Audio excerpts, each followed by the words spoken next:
Across a lake in Yangon sits the ramshackle house of Myanmar's democratic icon. For most of the last 20 years, Aung San Suu Kyi's home has been a prison.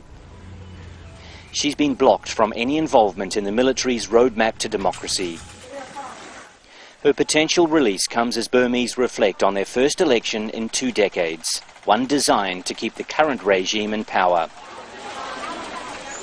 With the generals at the wheel, the country has stagnated economically, thanks in part to international sanctions. They're largely designed to pressure the military into releasing Suu Kyi and more than 2,000 other political prisoners.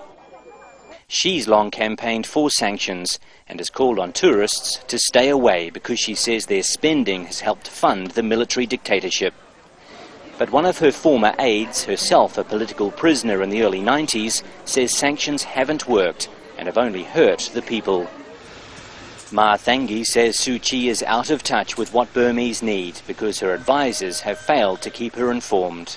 They should have been able to tell her about the real situation. Instead, they are just yes men. They would just say, oh yes, Masu, you're right, Masu. That's it. That's all they do. Outside the headquarters of the National League for Democracy, it's clear she's still the face of the party. If and when she's released, she'll continue her campaign, regardless of any restrictions imposed on her. If she frees, she is more important for the people. But this means not to restrain of the government condition.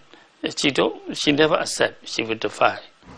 But others say now that the democratic process has started, albeit very slowly, Suu Kyi should take a step back.